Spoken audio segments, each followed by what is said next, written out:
My name is John Morgan. I'm now a retired professor of pharmacology at the City University of New York Medical School. I spent 28 years teaching medical students the good and the bad things that drugs do.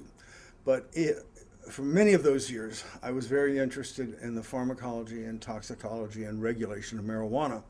And in 1997, with my colleague Lynn Zimmer, she as the chief author, we published a book called Marijuana Myths, Marijuana Facts, which is, there are 40,000 copies available of this book in the United States, and it's still read despite the fact that it's about 10 years old. We spent all our effort in that book talking about common beliefs about marijuana. The book was called Marijuana Myths, Marijuana Facts, and what we tried to do was take on the arguments that one hears very frequently from people opposed to the legalization, regulation, reform of marijuana. We had a chapter on the so-called gateway effect. We had a chapter on the pulmonary damage.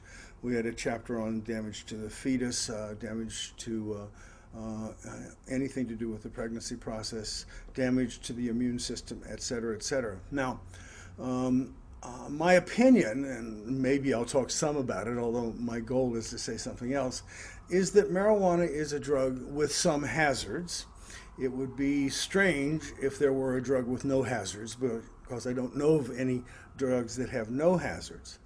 But of all the psychoactive drugs that people have taken, I think marijuana is by and large the safest. Now, this does not mean that one can get high and expect to function the way one does when one's normal. As Len always used to say, people should not, after smoking marijuana, drive cars or babysit or enter into marital contracts. So we believe that the drug is largely safe. And when I'm in debate or discussion with people, there are always small facts that come up. You don't really know if there's no cancer caused by marijuana, although there are no medical reports of any cancer caused by marijuana. It does not appear by any criteria that marijuana is a gateway drug, but people are always saying, well, I know someone whose life was just fine, and then at age 14 he began smoking marijuana and ended up a heroin user. So I've actually come to the point when the topic is marijuana toxicity, and I run through the things, say I don't believe it causes cancer, I don't believe it causes chronic lung disease, I don't think it's anywhere near as dangerous as tobacco smoking, I don't think it contributes to vehicular mayhem very much, because marijuana smokers, although impaired somewhat, generally slow down and don't drive so badly. There are many, many arguments to have, but here's the bottom line. If tomorrow someone publishes a series of papers to show that Lynn and I were wrong, that marijuana is a much more dangerous drug, that it does occasionally cause cancer, that it does cause kids to flunk out of school, that it does harm the immune system.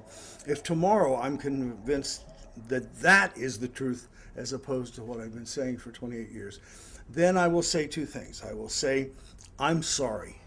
I'd like to apologize to you for misinterpreting the science in all those years and getting it wrong.